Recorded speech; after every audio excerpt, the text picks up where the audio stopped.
others can join. Hi, everyone. This is Charlie Zelli. This is the Metropolitan Council Committee of the Whole on October 6th, 2021. And it's good to see everybody.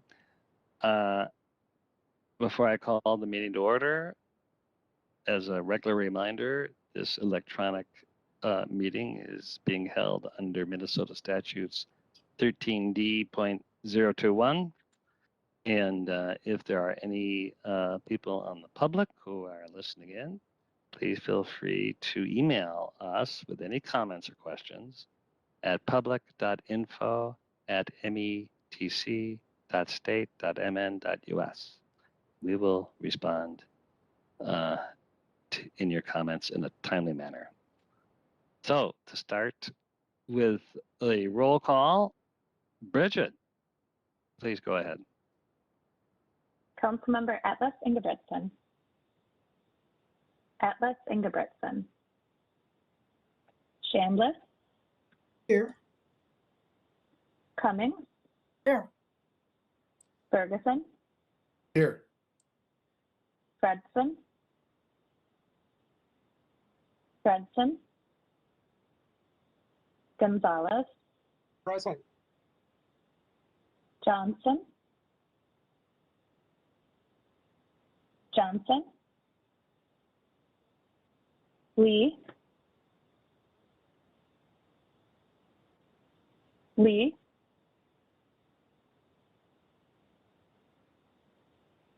Lindstrom. Here. Sterner. Sterner. Bento. Here. Wolf. Here. Zarin. Present. Chair Zelli. I'm here. I think we have a quorum, but we're missing a few folks, which is too bad. This is an interesting information meeting. As you can see from the agenda, which I will assume is approved unless anybody objects, we are going to hear about lessons from the census. But first, approval of the minutes. Is there a motion and a second to approve the minutes of September 15th, 2021 that was sent out in advance? Wolf moves approval. Lindstrom Thanks, Wendy. seconds. Thank you, Peter. Any discussion? If not, Bridget, please call the roll. Councilmember Atlas Ingebrigtsen. Atlas Ingebrigtsen. Chambliss. Aye. Cummings. Aye. Ferguson. Ferguson. Aye. Gonzalez. Aye. I'm sorry, I skipped Fredson. Fredson. Fredson. Johnson. Johnson. Lee. Aye. Lindstrom. Aye. Sterner. Sterner. Bento. Aye. Wolf. Aye. Zarin. Aye. Chair Zelli. Aye. Those minutes are approved. So we're going to get into the meat of the meeting, growth and change in the region's communities, lessons from the 2020 census. And I think this is really going to be informative. And I think about our equity strategy and our growth strategies, and it's really playing out. I know we had a little bit of a preview, but we have Todd Graham and Matt Schroeder here to make the presentation. So Matt, Todd, the floor is yours. Thank you, Chair Zelli. I've sent Greg, looks like we're pulling up the presentation now. Perfect. Yep. So I'm Todd Graham with the Council's Research Office. With me is Matt Schroeder, also the Council's Research Office. We are bringing to you today an informational item presentation, Lessons from the 2020 Census. We have presented to you 2 years ago about preparations for 2020 Census, and now that's in the rearview mirror, and I'm going to briefly recap what is the census, how it went in Minnesota, and then Matt Schroeder is going to present on what we've learned about growth and change in the metro region. He has prepared the main takeaways from the first batch of 2020 census data released recently in August. And then the final part of this presentation will just be some discussion of due diligence scrutiny. We are asking local governments to look at these numbers, confirm that they look right, and that will be the last part of the presentation. Greg, next slide, please. Some brief recap to begin. It's an American tradition. It's a constitutional requirement that the United States conducts a census, the counting of people, every 10 years. Congress assigns this responsibility to the Secretary of Commerce and the Census Bureau. Last spring, all of us should have received multiple mailings from Census Bureau asking us to go online to a secure online census questionnaire and answer 10 questions about ourselves and our households. So the online questionnaire is how most people participated. Some of the follow-up letters in 2020 included a return by mail questionnaire, the old school option if people wanted to do that. And the questions asked and then tabulated into public statistics are really basic demographic stuff. Everything on there you should know the answer to. Age, sex, race, how many people are in your household, who lives with you, and how are you all related to one another? And finally, do you own or rent the housing you live in? So if Census Bureau did not hear back from people by June 2020, then they began sending out census takers to knock on doors. You are aware this work was disrupted by the COVID pandemic. Specific data collection tasks that were in Census's work plan, some of them were delayed by 2 months, some other things were delayed by 6 months, and everything in between. So I'm going to share 2 slides on how Minnesota did in this exercise, how we were mostly well counted. That's good news. Next slide, please. But first, I wanted to just go through a quick recap, and this you've seen before also, recap of how Met Council assisted the 2020 census effort. There was a series of partnership projects to build up the census's master address file, building it up toward completeness. And we recruited county GIS offices to do this work, to validate and edit the census's address file in 2017 and 2018. And I estimate, but I have not really gotten confirmation, I estimate that this effort alone probably added 12,000 residential addresses statewide. That's not just the metro, but statewide, that were otherwise missing or unknown to Census Bureau. So that's a win right there. Later in 2019, my co-presenter, Matt Schroeder, worked with the state and the Census Bureau to troubleshoot the resulting census counts, address counts, in advance of census mailing things out in 2020. A third effort that's bulleted on here, Met Council staff led the update and improvement of statistical area geographies that'll be used for the next 10 years. That's the map that you see on the right side of the screen. And this is the new map of census tracts.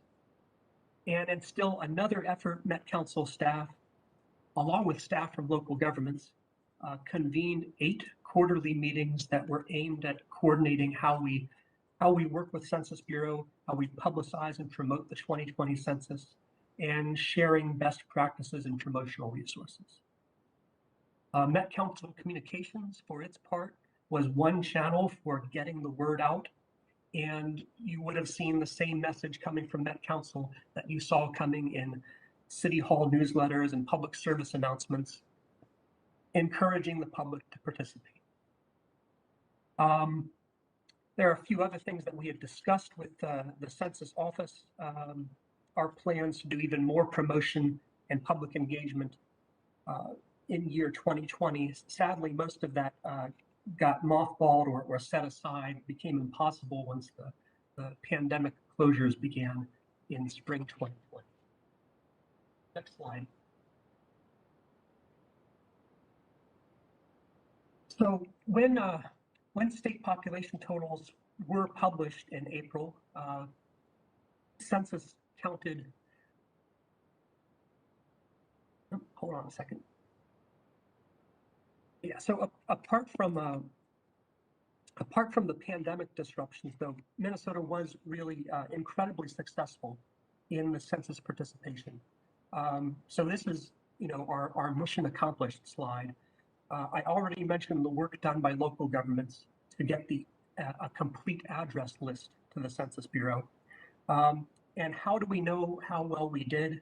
There has been an independent evaluation of 2020 census. It found that our state, Minnesota, was really in the best 5 states for minimal address file churn. That is, addresses being added late or addresses needing to be deleted because they were found invalid. So we had a high quality address list going in. That really helped our state. The next major point here is that Minnesota, we had 74% of Minnesota addresses self-respond during 2020. And self-response means that a household member filled out the questionnaire online or by mail, and that was the highest self-response rate in the nation.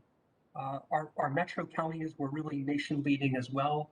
Several of our counties were in the top 10 highest participation rates in the country, which is saying something.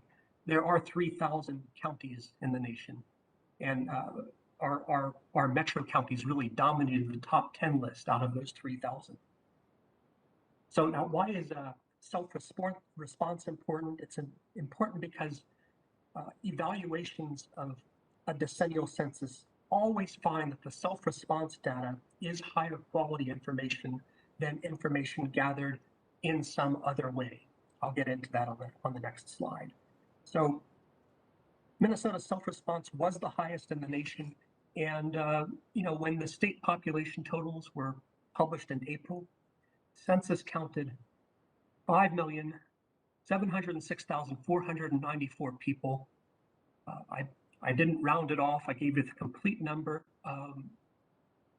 because that was just enough to be apportioned or awarded the 435th congressional district in the nation.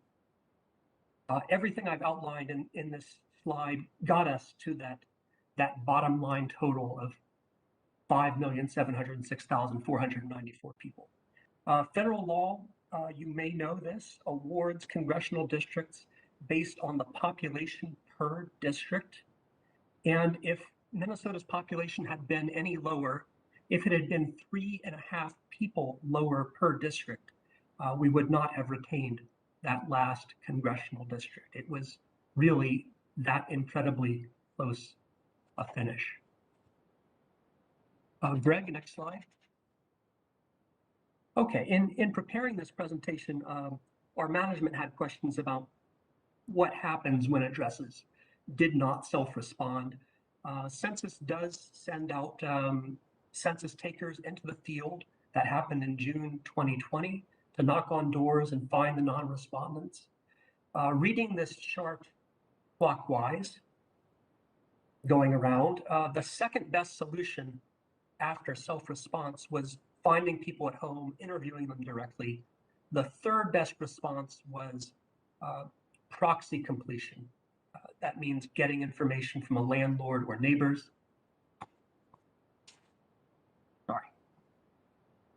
The fourth best solution was for data scientists at Census Bureau headquarters to data mine administrative data and find people that way. And all of this on the left side are from Census's operational metrics. But I wanted to show you the real self-response of our population is even higher than that. Can you click one more time, Greg? Let's stay on this slide. All this on the left side is from Census's operational metrics. But I wanted to show you that our self-response for the population is even higher. Look at the right side of the screen.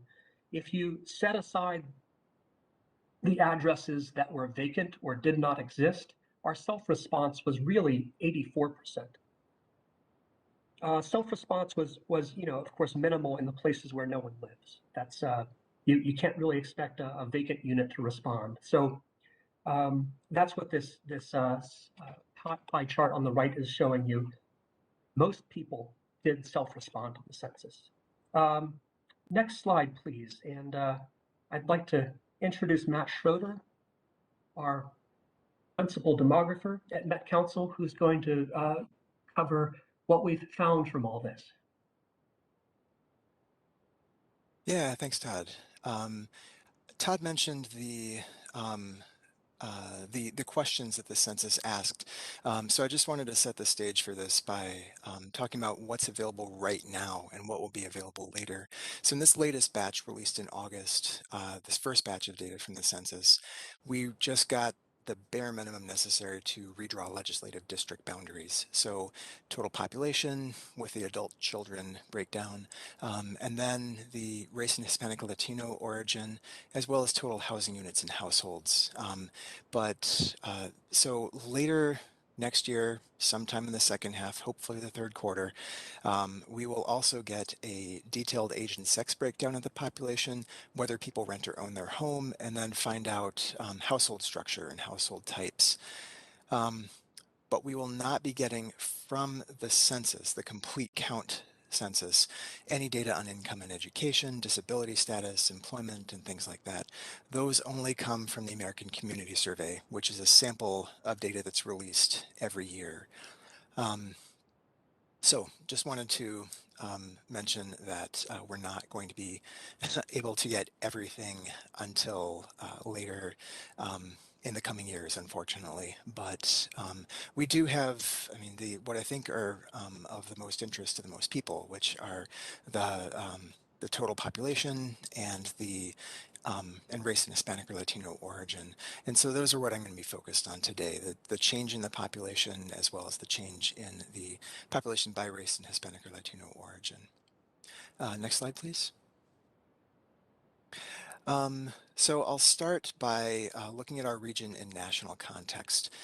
So looking at our entire metropolitan area, that's our 7 counties in the metro region, plus 8 others around it.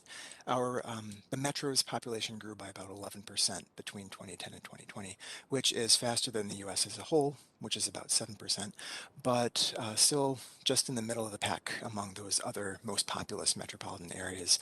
So 13th among them. Click to the next animation, Greg, please. And if we look at the 12 peer regions that Greater MSP has defined, we are 8th.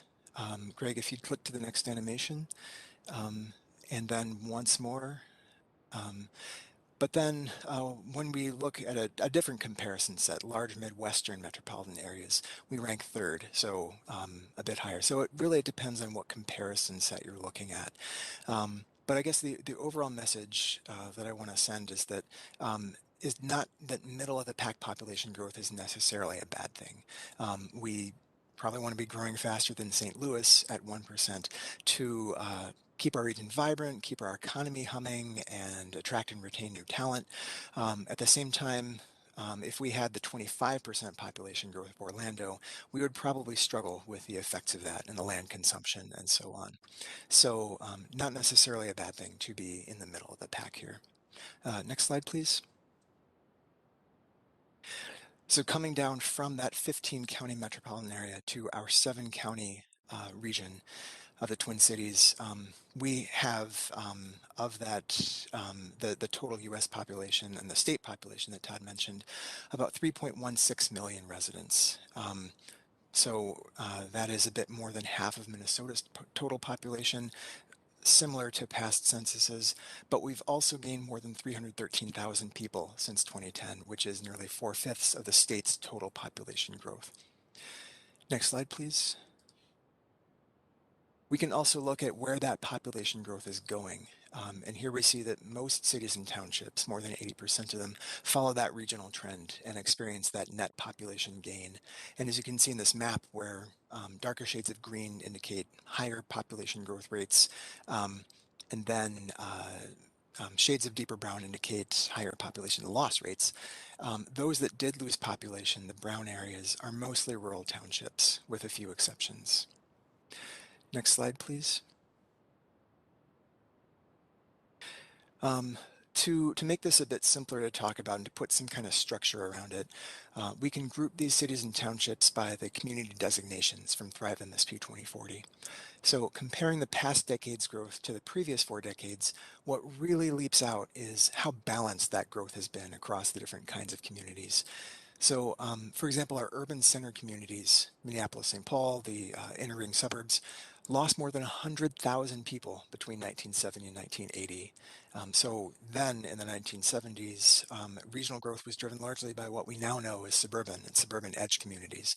But between 2010 and 2020, those urban center communities gained nearly 90,000 residents, mostly in Minneapolis and St. Paul.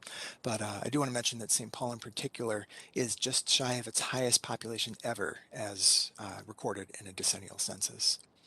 And to emphasize this too, suburban and suburban edge communities are still growing, just not as quickly as they had in previous decades. So that our population growth, our net growth, is spread a lot more evenly across the region than in any of the past 4 decades before the 2010 to 2020 decade. Next slide, please.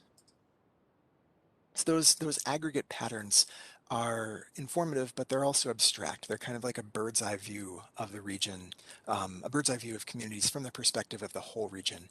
So to make this a bit more concrete, it can help to look at specific communities. So here are 6 of them from around the region that show some distinct patterns of growth. So we'll start with Richfield here, which lost population between 1970 and 1990. Between 1990 and 2010 was pretty stable around 35,000, 34,000. But then in 2010, though it's hard to tell from the scale, jumped up to 37,000. So gained a couple thousand people over the past decade. Click to the next animation, please. Roseville was pretty stable, like Richfield, between 1990 and 2010, but then hit a new high for its population of around 36,000 in 2020. Click to the next animation. Savage, looking kind of going farther out to the suburbs, we see a real inflection point in 1980 when its population started to increase pretty quickly. It has slowed a bit after 2000, but is still growing pretty quickly. And then going out to Woodbury, if you'll click to the next animation. Here we see kind of a similar pattern as Savage, but much more, just a lot more of it, I guess. So growing in about the same pattern as Savage, just by a lot more. And then click to the next animation. Farmington saw its fastest growth in the 1990s and 2000s. It has interestingly kind of slowed pretty dramatically, again, kind of pointing to the balanced nature of the growth across the region. And then Greg, if you'll click twice to bring up Ham Lake, we see ongoing growth from 1970 to 2020. So steady growth, but still a bit slower. And I mentioned this really just to not just to make this more concrete, not just to think about it from the perspective of the region, but to think about it from the perspective of people in these communities. So population growth resulting from that new infill development in Richfield and Roseville probably feels a lot less like dramatic and consequential than the new developments in Savage and Woodbury, where housing has been replacing agricultural lands. So just kind of wanted to try to get this a bit more concrete as numbers can be, which not very concrete in this case. But if you'll click to the next slide, Greg, I did want to highlight one caution to this, which is the flip side of the fact that most cities are growing, which is that nearly 1/5 of our cities and townships are losing population. Not necessarily a lot, but they're definitely not growing. And about half of our total cities and townships are growing more slowly than the US as a whole. And then click the next animation, Greg. Even communities that are adding population aren't doing that evenly. So Minneapolis, for example, added more than 47,000 people between 2010 and 2020. Click to the next animation, Greg. But as you can see in this, the zoomed in version of the previous map, portions of South Minneapolis lost population. And we can see too here that suburbs like Plymouth and Maple Grove and Eagan also added lots of people in some parts of the cities, but lost them in others. So with those cautions, I'll just leave you with that general takeaway from the 2020 census, that our region has gained a lot of people and that most parts of our region have shared in that growth. Next slide, please. So as I mentioned, really the only characteristic of that population growth that we can look at in this first release of 2020 census data is race and Hispanic or Latino origin. And here, even though that's all we can look at, the numbers are really, really striking. So nearly 99% of our net population growth came from our BIPOC residents, that is our Black, Indigenous, and people of color. Urban and suburban communities lost nearly 47,000 people collectively, white people collectively. So that nearly offset the increase in white people in the other community designations. And even really in suburban edge, emerging suburban edge, and rural communities, which I think the public imagination tends to stereotype as mostly white, the more than 2/3 of the net growth there was among the BIPOC population. I do want to mention one complication to this trend, which is that the Census Bureau changed its race question between 2010 and 2020 in a way that encouraged people to report more races. And the Census Bureau also changed how it processed people's responses to those questions. So that did, I think people are agreeing, result in more people responding as with more than one race or as a race other than white than they would have if everything had been the same as it was in 2010. But even if everything had remained the same, I think the conclusion would still be pretty clear that our BIPOC residents supplied the vast majority of our net population growth in the region. Next slide, please. So naturally, this would shift the race distribution of our population. So in 2020, more than 30% of our total population identified as Black, Indigenous, or a person of color.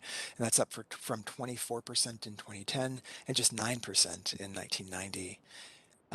And it's also, I think, important to note that it's not just one race group that's growing. It's all of them. As a share of the population, all race groups other than white are growing. So Black and African American residents still make up our second largest group, followed by Asian, Hispanic or Latino, and American Indian.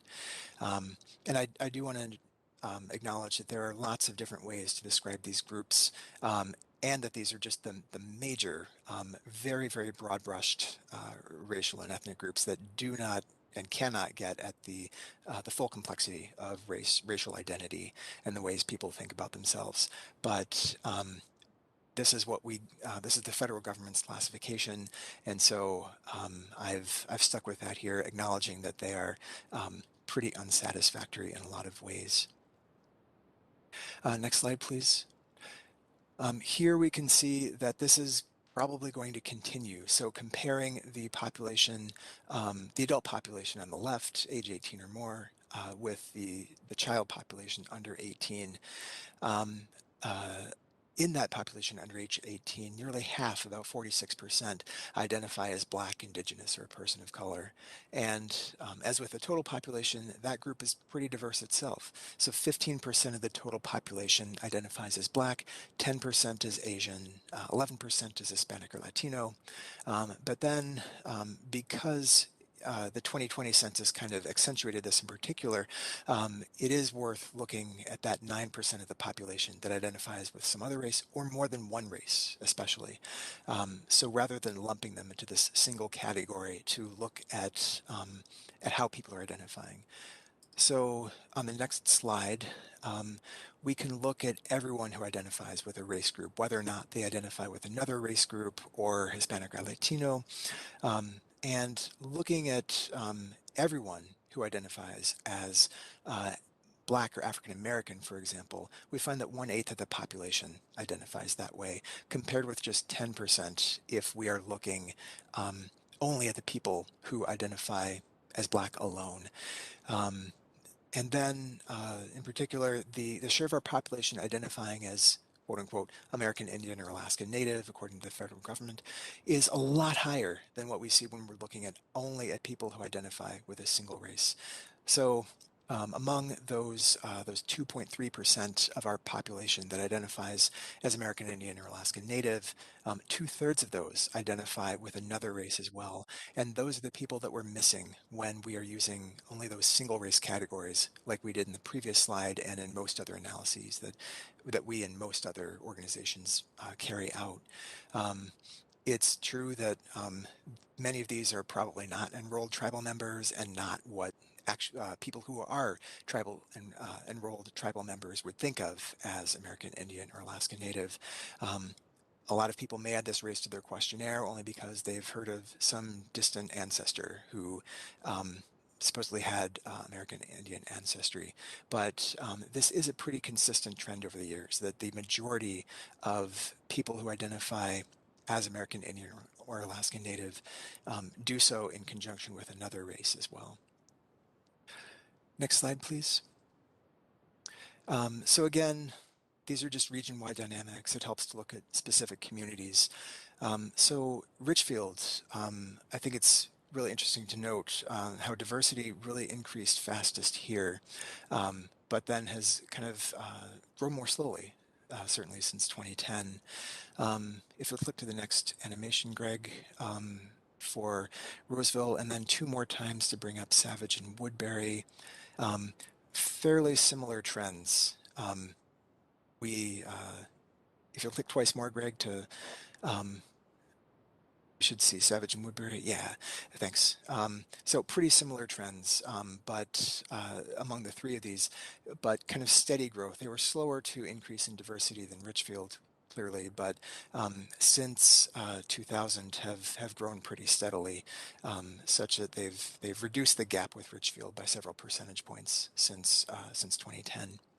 And then click twice more, please, to bring up Farmington and Ham Lake, where we still see increasing diversity, just not quite as quickly as in the other communities. So Farmington is about where Savage was in 2010 with respect to its share of the population that identified as BIPOC, and Ham Lake is where Savage was in 2000.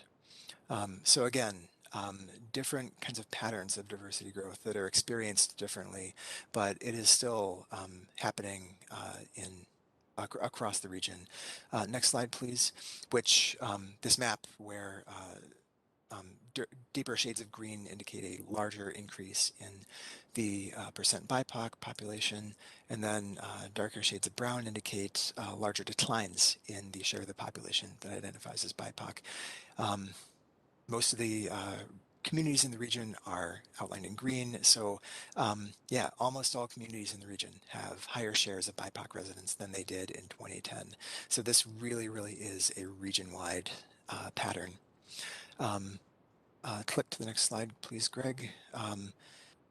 I do want to, as with total population growth, add a couple cautions here, which is that despite the growth in diversity, there are a lot of areas of the region that remain mostly white. So it is not as though every single neighborhood in the region is suddenly confronting and the potentially rich tapestry of increased diversity, and encountering that.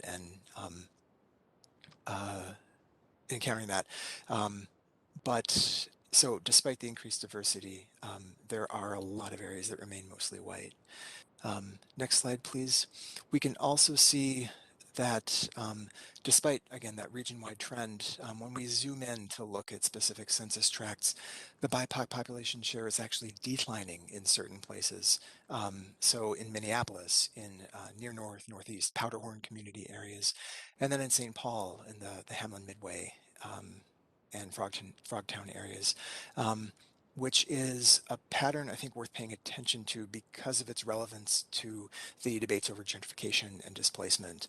And I don't want to claim that this necessarily indicates that displacement is happening. There's a lot more to the concept of gentrification than race alone. Many of these areas aren't actually losing BIPOC population so much as gaining white people. And then BIPOC residents are actually still a very high share of the population in a lot of these areas. But because they do overlap with the areas that the Center for Urban and Regional Affairs at the U of M identified as gentrifying areas in their study from a few years ago, I did want to highlight them as potentially additional evidence that these areas are experiencing what may become some more dramatic racial shifts in the future. Next slide, please. I think too, it's important not to treat all BIPOC people as the same, and to pay attention to the where different groups are most prominent. We can see, for example, that our Black residents are the most common group in parts of North Minneapolis and Brooklyn Center and Brooklyn Park, as well as St. Paul. Our Asian residents are the most common race group in parts of the east side of St. Paul, the North End, and that our Hispanic or Latino residents are the most common group in parts of South Minneapolis. And then if you look to the next slide, Greg, and we can drill down to even further to census block groups, which are the next lowest level of census geography than census tracts. If we click to the next slide, Greg.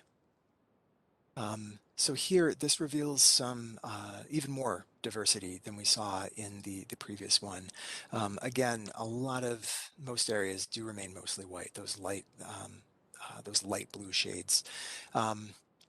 But here we can uncover some additional areas where Black residents are the most common group, such as in Eagan and Burnsville, and then areas where Asian residents are the most common, so pockets of Eden Prairie and Maple Grove, and areas where Hispanic or Latino residents are the most common, again, Burnsville, Bloomington, and then also areas where people identifying with some other race or more than one race are now the most common group.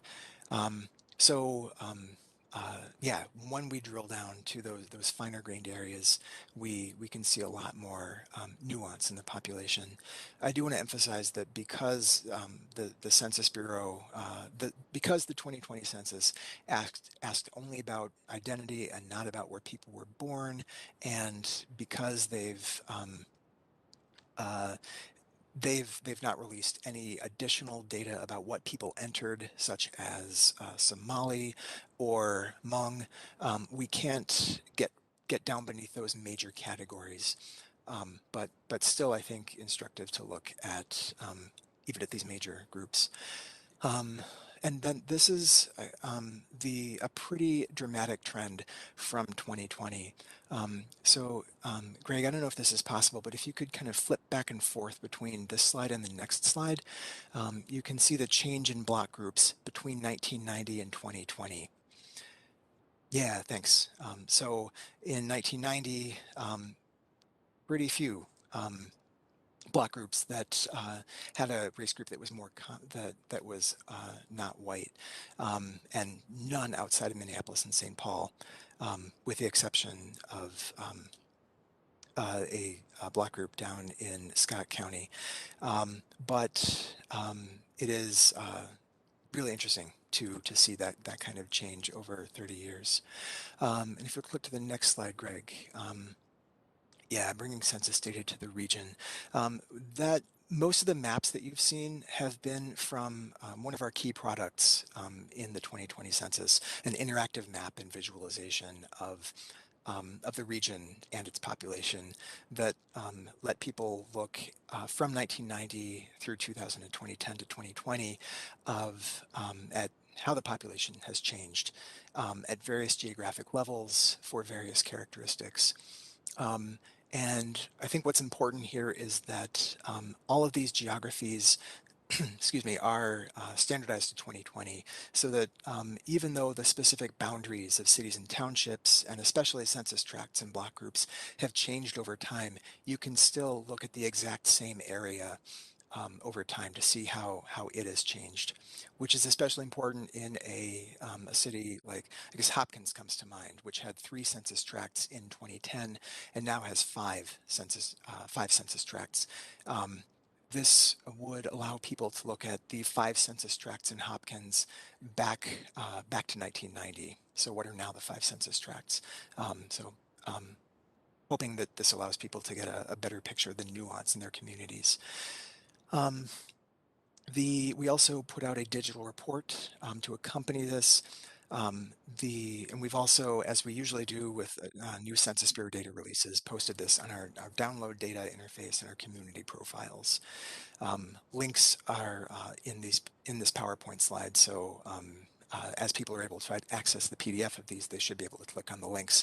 But all of these are also summarized on our page, our main census page, metrocouncil.org/census2020. So those are what we've done mainly for general audiences. For local jurisdictions in particular, we mailed out population summaries, as well as posted a spreadsheet on our website of summarizing population and households for all of the cities and townships in our region. But we also mailed out a customized report to each jurisdiction, to city managers, mayors, planning staff, which we are hoping helps them kind of highlight and see the trends in their community.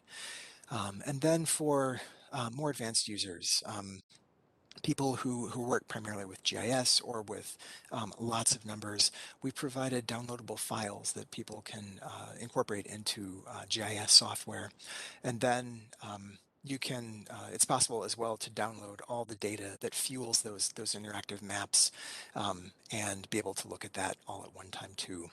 So again, all of these are posted at metrocouncil.org/census2020. So we are, because I think that one of the main messages of this presentation is that even though our whole region is growing, our whole region is getting a lot more diverse. To be able to see the pattern in any one community, it's really important to kind of to get a more nuanced picture and to drill down farther. And so we're hoping that these products help people do that. With that, I will turn it back to Todd. So if you click to the next slide, Greg, Todd is going to talk about how decennial census data is definitely not perfect, and how communities can address that and what support we can offer them. So, Todd. Yeah, thanks for introducing this. Well, the warning is decennial census data is not perfect. There are aspects of decennial census work that lead to inaccuracy or errors, and I've outlined on this slide just the 6 that most worry researchers and analysts. Top of the list are boundary lines being wrong, and we will work with counties and Census Bureau to remedy those problems. The second problem is situations where, can you go back one slide, Greg? I think we skipped ahead. Yeah. The second problem is where individual addresses were put on the wrong spot on Census's map. And this is called a geocoding or geolocation error. The third problem that we see is it is possible Census missed housing altogether or erroneously did not count addresses that are really housing. And these are classic undercounts, people missed by the census. A fourth problem I've listed here is remember from earlier in the presentation, a small share pie slice of households were counted by interviewing neighbors or administrative data mining. And those secondary sources, interviews with neighbors, data mining, it can yield the wrong results. That can lead to errors. The fifth problem is errors by respondents themselves. These could be accidental or could be deliberate omissions, like not providing the names of everyone who lives in home.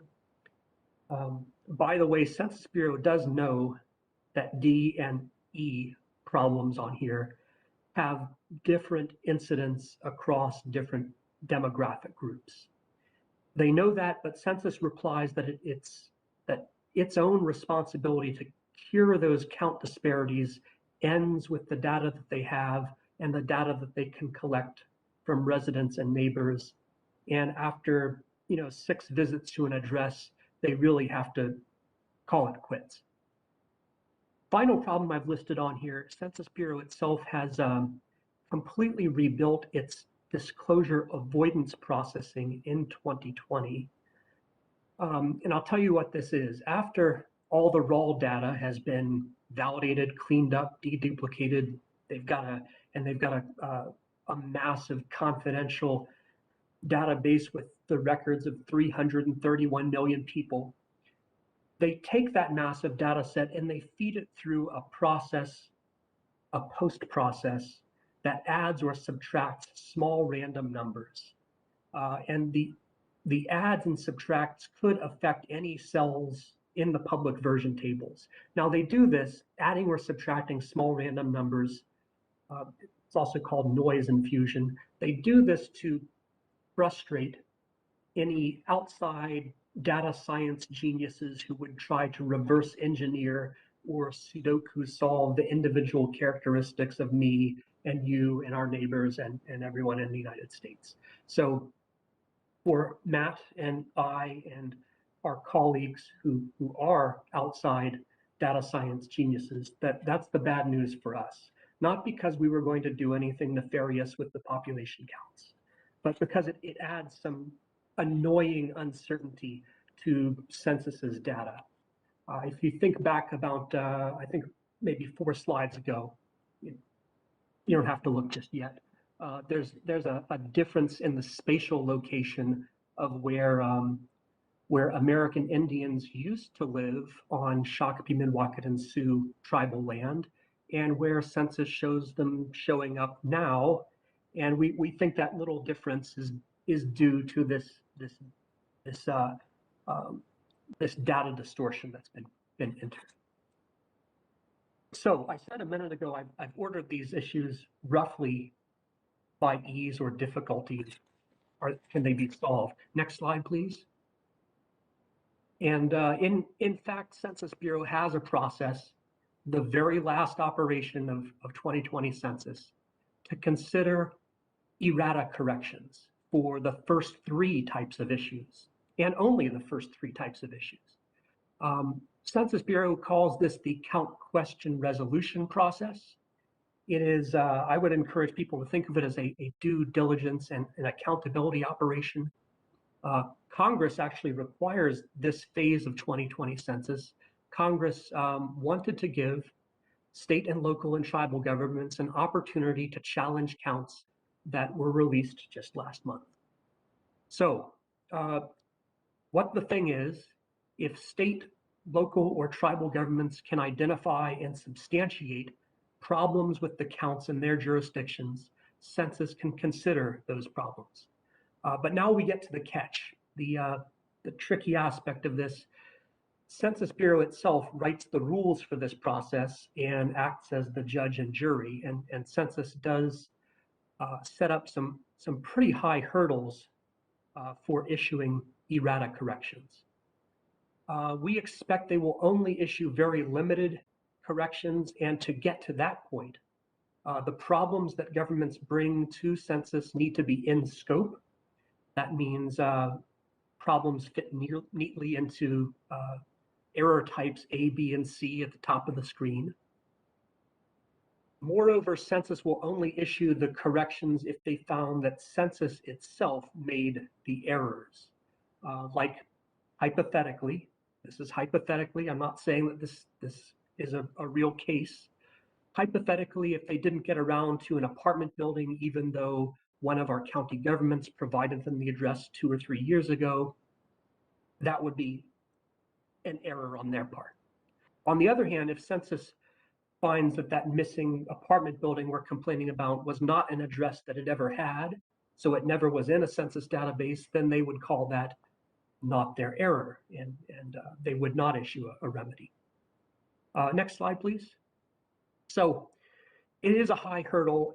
All the same, Council's research office, me and Matt Schroeder are working to make local governments and one tribal government aware of the opportunity to do this due diligence.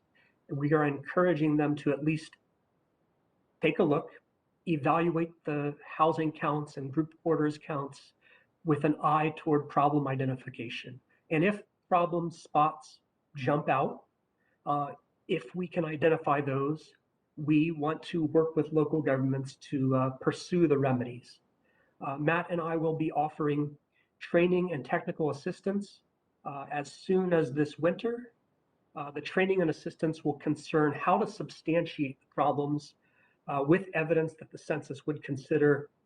And finally, we'll be offering a few data resources to assist the local governments in the problem identification and substantiation of their issues. It is, I'll say it's not enough to complain to Census that you just know Greenfield, Minnesota, I'm picking a random example, you just know Greenfield, Minnesota has more than 1,000 homes. Census will require evidence of what we think is the right number, an address list or some other database representing the housing stock at the right point in time, first quarter 2020. Lucky for our local governments, Met Council has that data. Chair Zelli and council members, thank you for your attention to all this. Next slide, please. Thank you for your interest in this topic today. We are available for questions.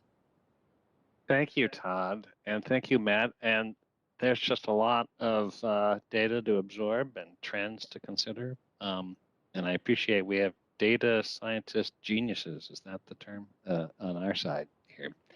Do we have any questions from anybody here? Molly. Thank you, Mr. Chair. It's actually a comment or a couple of comments. First of all, thank you for this presentation. It's really, really interesting. Both my husband and I were enumerators, so we were out there counting, and it is a absolutely fascinating thing to do. We're big, big, big believers in the importance of the census, and certainly Matt and Todd have shown over and over and over how critical it was to get as accurate a count as possible. We were on separate teams, so we went different directions in different places. Both of us did both single family homes, multifamily homes. My husband was on a team that went to various encampments and counted individuals there. And there's much training around how to do this, and there are lots of different ways of counting and determining, especially in some of the more challenging environments like that. My team also went to soup kitchens, and we went to count the unsheltered. We went one night downtown, we gathered at the Target parking ramp at 11 p.m. and we counted until 4 a.m. We split out and walked downtown, looking in cars and looking in locations where people were known to just unfurl a blanket if they had one and sleep. And it is an incredible experience. And 10 years will come around again, and obviously they will have ways of doing it that I'm sure will be different from this one, just as this one was different from 10 years ago. But the effort to count everyone was extraordinary, and to count them accurately. And it was fascinating, it was interesting, it was important, it was rewarding.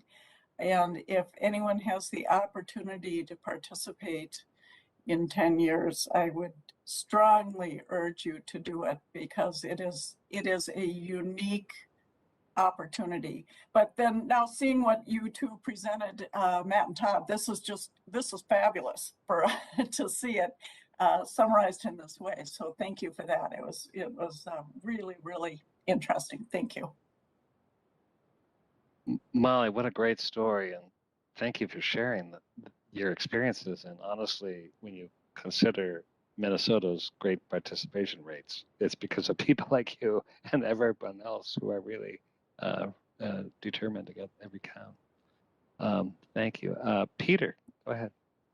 Ditto that. I mean, can you imagine if you weren't out there till 4 in the morning and you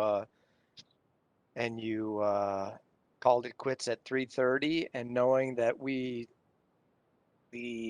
just kept that congressional seat by 3.5 people per congressional district.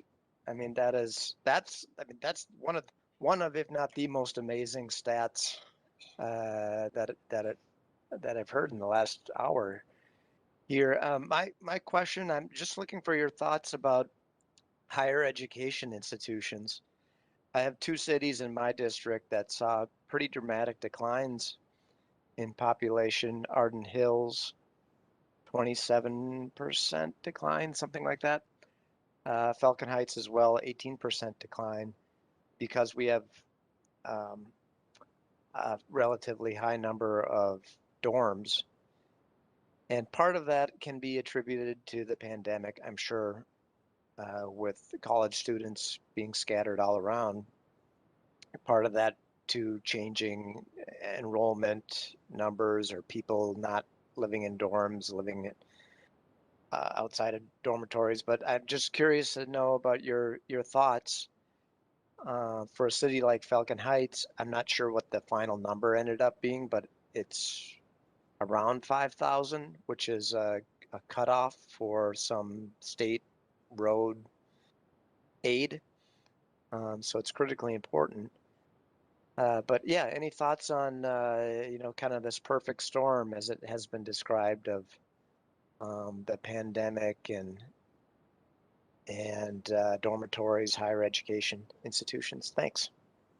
Chair Zelli and Council Member Lindstrom, we are going to take a close look at Met Council collected data on what institutions have told us their dormitories and group quarters populations are. We're going to take a look and assess how well that matches with 2020 census. I don't come into it with any preconceived notions of what we'll find. I think the regional total group quarters population actually looks pretty good. There could be little spot problems in specific areas.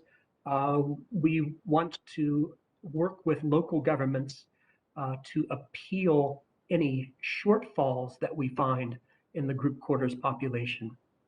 But we did learn last week that Census Bureau, on the issue of group quarters specifically, is going to make it quite hard to appeal this. Well, I'm crossing my fingers we find no large discrepancies in dormitory populations. The bigger problem, really a much bigger problem, would be college students living on or near campus in non-college owned rental housing, where what are called off-campus houses or off-campus apartments. That's going to be a much bigger problem for the University of Minnesota, the neighborhoods surrounding University of Minnesota, and other campuses where off-campus housing is common. And this is likely to be one of those situations where the Census Bureau is going to take the complaints and call them out of scope. Matt, do you have any thoughts you wanted to add? Yeah, thanks, Todd. I guess I would say just that we, because it sounded like a couple years ago the Census Bureau was actually going to classify some of the privately owned apartment complexes that students rent as group quarters facilities. We started surveying them as well as the colleges and universities that have their own dormitories. So it's another data resource that we can use to look at the group quarters population. But like Todd said, it's hard to say, and it's not something that we've had time to look at yet, but it's something that we'll be taking a very close look at probably in November and December as we try to refresh our survey list and make sure that we are surveying everything that we need to get the most accurate population estimates from now on.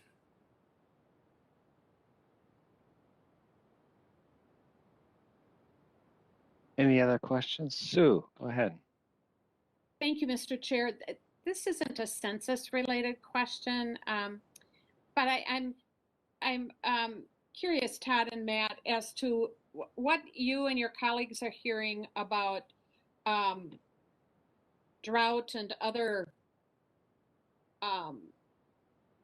significant causes of movement of population, say from the coasts inland, and I'm curious as to what you're hearing about that, and whether or not there's any sense of the impact that may have in Minnesota as far as population growth.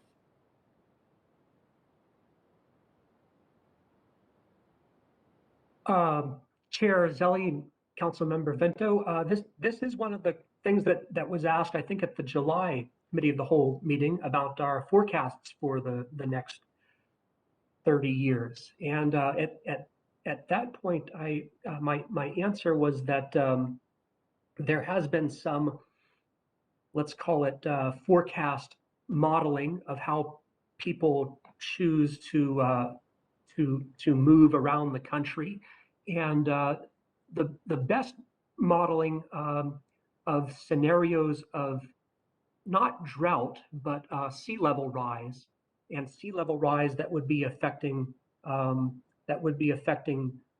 Florida and coastal areas.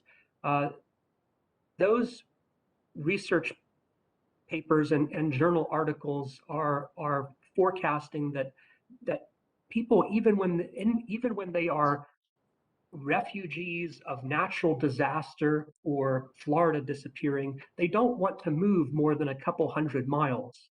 They would rather stay in the same region of the country. So the work that's been done at Florida State University to do forecasts finds that Atlanta and Austin could gain huge populations of new residents from now to the end of the century.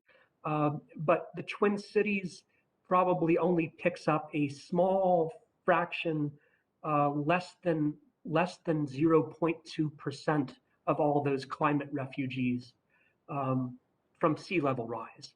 Now, if there's another kind of climate impact that affects people in the Midwest, maybe Twin Cities would be more positioned to receive those kind of domestic refugees. And I haven't seen at all any papers that are forecasting how drought or Western wildfires might affect things. We don't know.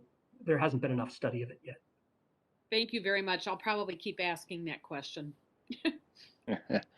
Go ahead, Peter. Councilmember Vento, you may be asking this because you saw the NPR article a couple of days ago on this very topic, 2 days ago, that talked about climate migrants moving to Duluth. And it was a good story, had some anecdotal evidence of climate migrants to the region.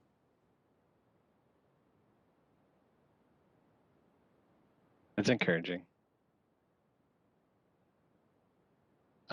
Any other thoughts, questions? Let's see. Go ahead, Francisco. Hi, great presentation. I just had a question about the regarding demographics and age, and I noticed at the beginning of the presentation that some of the data about age is not in yet. But is that correct? About the age of the population? Mr. Chair, Councilmember Gonzalez, that is correct. Okay. All we have right now is the population of age 18 or higher, and then the population under age 18. So there's only that very simple breakdown we can get right Okay, now. great.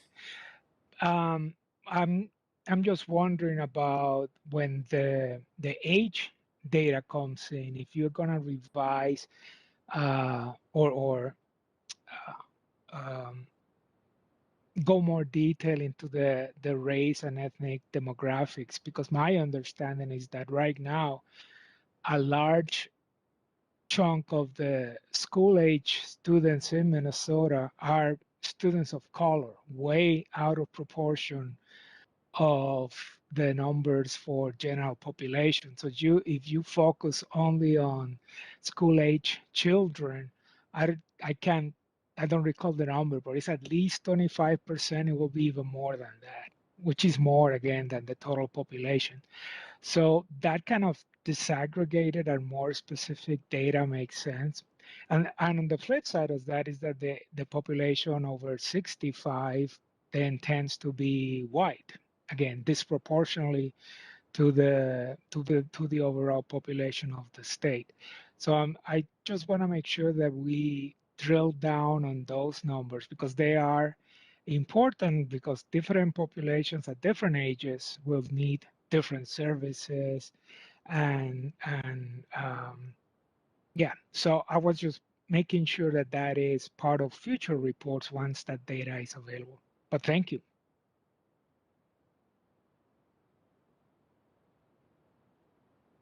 Thank you. Yes, we will definitely be looking into that. And I appreciate your point about the specific demographics of different age groups within, I guess, the adult population mattering for what kinds of services and programs we need. But yeah, generally dividing the population into finer grained age groups, you can still see that increase in diversity as you go down in age. So young adults are more diverse than middle-aged adults, for example. So yeah, we'll definitely be highlighting that later. Thank you.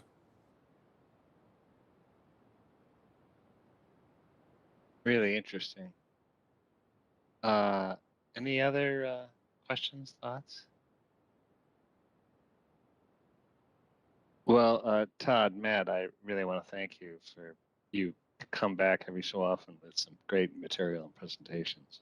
I love when you come and share this information, and I know we'll have some reports in the future. So, and we know where to find you if we have more questions. So I really appreciate it. Thank you, Mr. Chair. Yeah, thanks, Fox. I did notice that Councilmember Atlas Ingebretson had her hand up. Oh, I'm sorry. Linnea, go ahead.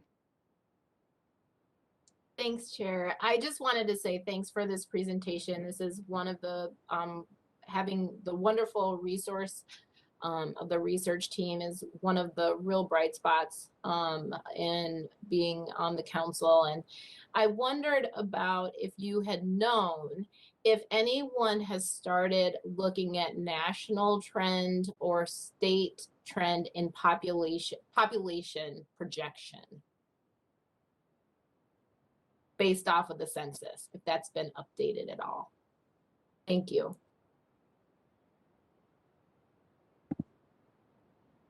Chair Zelli, Council Member Atlas Ingebretson. Yeah, Met Council Research prepared its 2050 forecast and presented that to you in July. We are going to continue taking the data that comes out of 2020 census and refining our forecast, because there is still the detailed age information that I'm really wanting to get my hands on when it becomes available next year. And in the meantime, every other of our peer agencies that does demographic and population forecasting is also incorporating 2020 census into its work. But I expect in a lot of places the demographic trends have been clear to us from surveys that Census Bureau conducts throughout the decade, and so we were not greatly surprised. Most of the trends that we see in Matt's presentation on 2020 census were things that we did anticipate. And I think that's probably true in other parts of the country as well. What the 2020 census new databases really allow us is to drill down with tremendous geographic granularity, getting to what the numbers are in specific neighborhoods. That's the main advantage that we have. But the overall demographic trends are about what we expected and discussed in July. We're on course. Riva. Oh, Chair, sorry, just one clarifying question. Sure, go ahead. Sorry, Chair, and sorry, Reba. Thank you. Thank you, Todd. I'm wondering, what I was interested about is because the race data just came out in August, I think, does the population projection that we have from July, don't think it included the race data, or am I wrong about that? Disaggregated by race, I guess. Thank you. Sorry. Yeah, Chair Zelli and Councilmember Atlas, Ingrid Bretson, you are correct. There was a slight surprise in the racial composition of 2020 census. You remember that when I presented in July, we didn't have that yet. I expected that our region was perhaps 29% Black and people of color.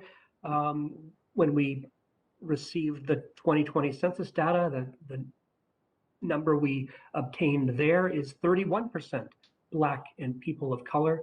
And I think that small amount of difference does have to do with the changes in the questionnaire, which led to changes in how people actually responded and provided information to the decennial census. A greater incidence of people spelling out their whole 27andMe, Ancestry.com family tree stuff. And from that, Census Bureau assigning more racial identities to people because of that.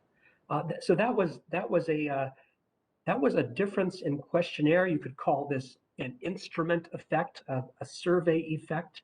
And we have not yet replaced our forecasts. I have been in contact with this is getting to be a long answer, apologies. I have contacted the forecast model vendor that we use and have asked them, how are we going to explain, deal with, or mitigate this apparent time series break in how people used to self-identify by race and how census now says people are identified by race. That is a small challenge that we haven't quite resolved yet. Thank you. Riva. Yeah, I just thought of my question. So sorry, we're not ending the meeting yet. So my question is related to the ACS, the American Community Survey data. What is the expected timeline that you would be able to utilize the updated ACS data and then kind of merge it into the census data?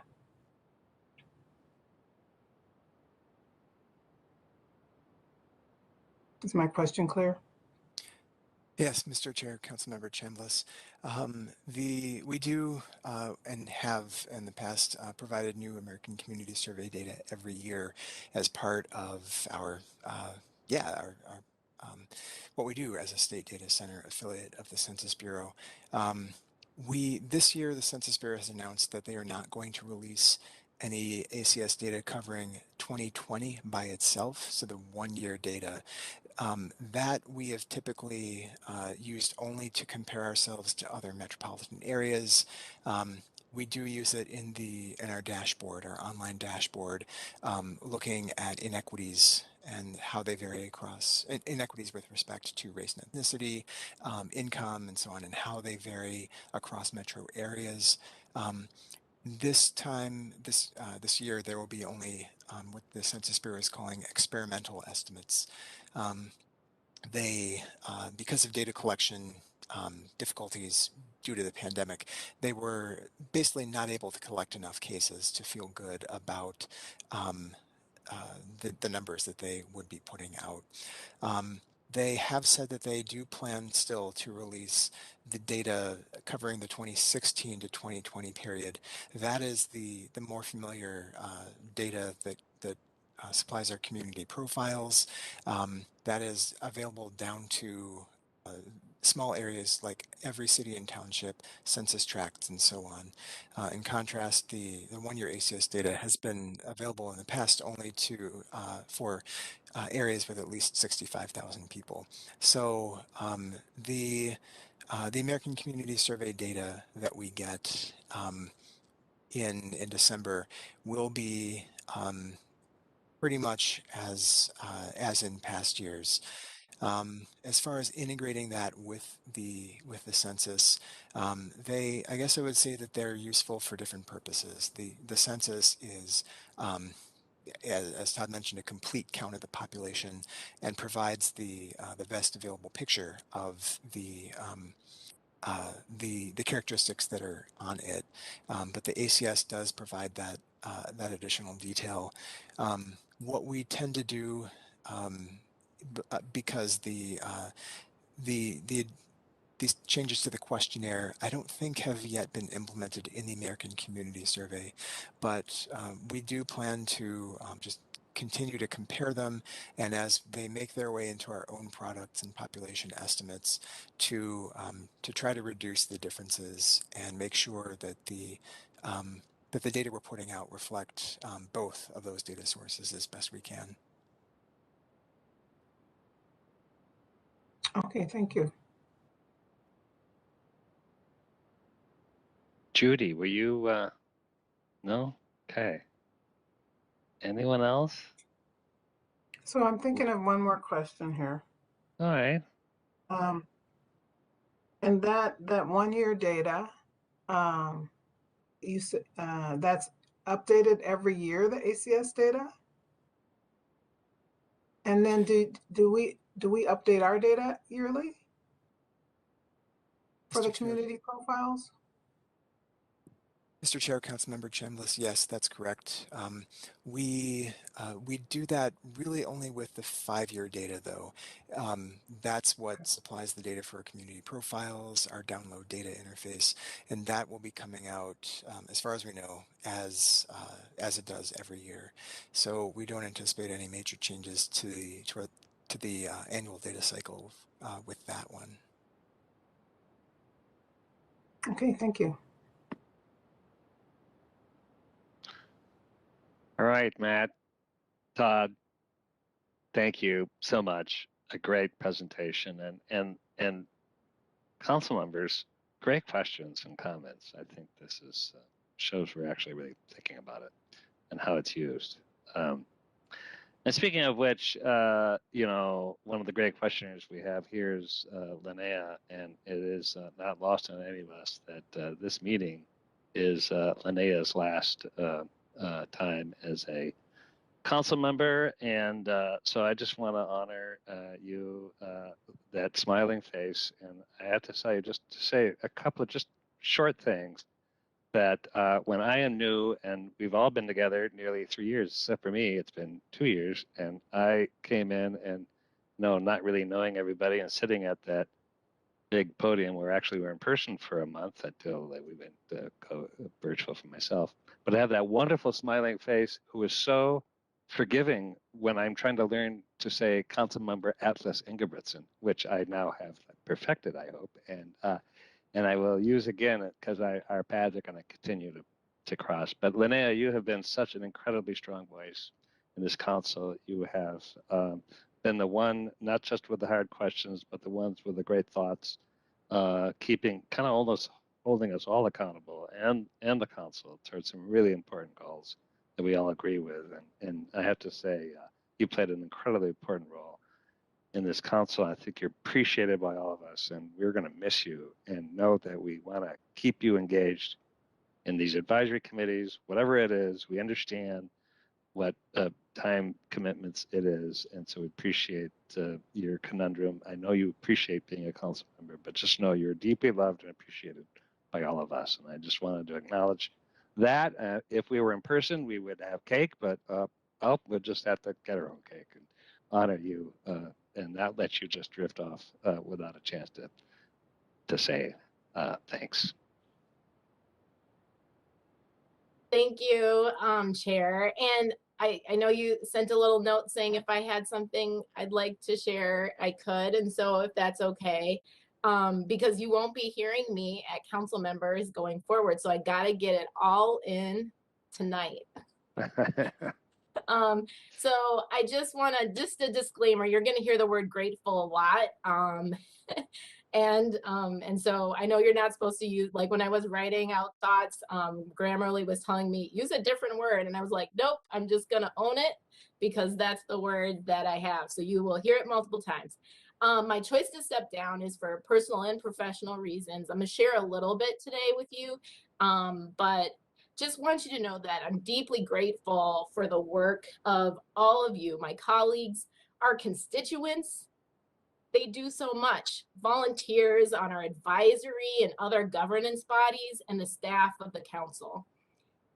Public service work, I don't need to tell you. So this is for anyone who might be listening out there, but I want to say it out loud, is a step of sacrifice and service. And I know that firsthand, of course, but I want to acknowledge that because we don't get to hear that always a whole lot. That as staff in those advisory staff, volunteers, and each of you sacrifice every day of yourselves to help our region and our community. I will forever be humbled and honored to have been asked by organizations in the community to apply for this role, who saw value in my voice and experience in the public and nonprofit sector. It still shakes me when I think of that in advancing equity, and in the committee and the governor who selected me to serve. There are too many people to name who have supported my time on the council. So you've had a conversation with me, you slipped me a note. This is about you. To the Met Council team members, number of past council staff and council members, and community members who have shared their time and advice and encouragement, for their grace and generosity, I'm forever grateful. My tenure has taught me a couple of things that I really wanted to share publicly and share with you all. This one probably is not a shock, but I believe in the Metropolitan Council, and I want that to be really clear. I believe deeply, and this has taught me with even more conviction, in the role of appointed officials. We're important to the success and future of our region and state. Appointed officials, citizen commissioners, committee members from the public, they balance the vital roles that elected officials play in many critical ways. And I think this value really needs to be communicated, protected, and celebrated. We don't celebrate this democratic model of governance in the Metropolitan Council enough, and I think we should, because younger generations will not know what is lost, if it is lost, if we don't celebrate it and tell its story. But I deeply, deeply believe in that mix, and believe so in its power to advance equity in voice and representation, as well as balance the challenges that our elected officials go through by providing other voices for leadership and continuity. I believe the Metropolitan Council is a vital beacon in our nation of collaboration and coordination, talking with regions and other parts of the country. This is a unique asset that we have to protect and I'm very, very grateful for things I didn't know I'd be grateful for and didn't know anything about. And I knew a little bit about the Met Council before joining. A few of the things I really want to highlight is being able to participate in the tribal relations training that the state put together. It is a powerful force for change. And I'm really excited to see what that might bring about. It, you know, changed things for the staff members who attended with me and myself and many people throughout. So I'm grateful for the lieutenant governor and the governor for making that a resource. And I just wish that we had that type of training for some of our other communities. And I think things could be deeply different in a way that is really unique. I am grateful for clean, coordinated, effective, and efficient water treatment management. I would wear a shirt that would say, ask me about this. This is the thing I really didn't have an appreciation for at all before I joined the council. And whenever I talk publicly about the work, it's the first thing I talk about. Learning what's happened in other communities, that what's happening now, learning what an asset this is to our state and region going forward. This is tremendous. We need to celebrate more, and we need to have shirts that say, you know, we're cool water treatment people. I don't know what it needs to say, but it needs to do something like that. That team is phenomenal. I'm just really feel lucky to have been born in a state that has this, and am grateful for the people who built it and who maintain it. I'm also deeply grateful for the world-leading regional parks and open space, the Metropolitan Parks and Open Space Commission and commissioners. These are beautiful people who have served a lot of times without parking fees. We're historically, let alone no other compensation, but we have the first in the nation equity grant programs. My guess is probably first in the world. That is huge. The first BIPOC majority Metropolitan Parks and Open Space Commission is under our leadership on the council. That's a big deal. I don't know how many commissions in the state can say that's the case for them that aren't culturally specific. That's huge. Really grateful for them and their service, their work, and the leadership and the work of past councils to set them up for success. Really proud of being a part of that work. I am grateful for coordinated planning, cost, and tax sharing. That's not words I ever thought I would say in my life, but I now know the importance of it and how cool it is we have it here, and that we should celebrate that and tell that story. It serves our community and it will serve generations going forward well. And so I'm really proud and grateful for that. I'm grateful for our research team and work that enables so much. That work enables so much beyond the walls of this institution. And organizations out there who go to our website and pull that data to enable what they do. It is a great resource, and we have an amazing team. And today's presentation is just a great example of that work. I have been asked a question in the last couple of days since news came out. And that question was, if I'm frustrated that we aren't doing enough to advance equity. And I think a lot about that question. I thought a lot about that question. And my response is, to people who want to ask me that question, is, are you frustrated? Are we all frustrated? What are we collectively, what are you, the royal you, tolerating every day? Every day. The council can't do this work alone. It's enabled by the governor, by the legislator, by the municipalities we partner with, their willingness, what they want to tolerate and what they don't want to tolerate, what they're willing to do and what they're not willing to do. What the wind in our sails will be is collective. I would ask them, are we all doing enough? Are we all frustrated? When I interviewed for this role last year, or 3 years ago almost, 3 years ago, I shared that I was over the rhetoric and vested in measurable change in advancing equity. in our public sector and our parks. And working to address historic and current day inequities has been a constant challenge, of course. We're losing trillions of dollars. Research just came out nationally to these disparities, and in our own state, billions. It's been estimated at $16 billion a year in GDP to these disparities. It's not only the work of the Met Council, of course, but of the leadership of our state, the legislature, the public and private institutions to work to create fair outcomes. Our shared future depends on it. That's what I think about that. In addition to that question, I've been asked on equity, I'd also share that my concerns on climate are just as poignant. I encourage the council and our institutions to act, to listen and partner and act in partnership with young people and leaders in the interest of the generations to come, to protect and reverse our practices that harm our climate and nature. And I say nature and not natural resources because I don't want to commodify nature. The right to green space is a right every Minnesotan should have, and we should protect it. It's critical. And I hope that we can get to a point where we open source these challenges because we can solve them together so much better than we can apart. And there are solutions out there, and there are so many people who want to contribute to helping us solve these solutions, or solve these issues and come up with solutions. The reality is, for me, this work has taken a toll. And for members like myself, working mom, woman of color,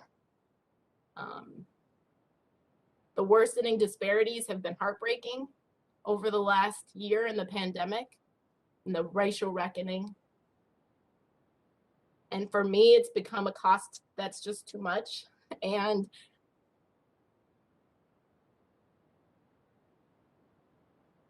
I have to honor my family, my well-being. I assign deeply to the belief as a public servant, we have to serve to the best of our abilities. We cannot shortchange our people. And I can't stand up to my own standard. It's time for me to step out of that space so the next person can step in, and then I can recuperate and rejoin the struggle better and stronger. I want to acknowledge so many of ourselves and elected officials are underpaid or unpaid and not compensated reasonably for the work they have to do and the talent, knowledge, and personal resources they have to bring to the work. For some of my mayors, they're compensated less than $10,000 a year. I've heard stories of elected officials losing their jobs because they're trying to do the service they've been called to do. This disparity leads to situations where we're not able to participate in our public systems unless we're independently wealthy. We have a workplace that's able to subsidize our participation. We have a partner who can subsidize our home, or we are retired. This dynamic I just mentioned really creates an uneven playing field that significantly limits talent, quality of work. And I really hope that this is something that can change. Because without it, we'll continue to see less women, less people of color, less low-income people who all have a voice that's talented and important and knowledgeable to bring to our work. So I am again so grateful for the continued service and sacrifice of you, my colleagues on the council, and the staff of this organization. This work isn't easy, but it is so important. And for those staff members who slipped me notes of appreciation and affirmation, who amplified equity in rooms where it was not easy to keep the struggle alive. You are not alone. You are deeply, deeply valued. Keep up the struggle, And of course, this isn't goodbye because I'll be on several committees with you all over the next couple of weeks. I'll see a few of you Friday. So with that, thank you for allowing me to share. I'm very grateful.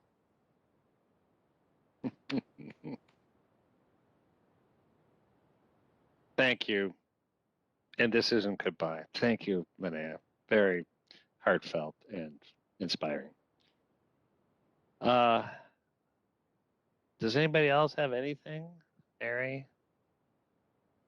Okay, well, this isn't goodbye. See you Friday. See many of you tomorrow. There's always work to be done. Bless you all. Great meeting. Thank you, Linnea. Thanks you, everybody. Bye-bye. This meeting adjourned.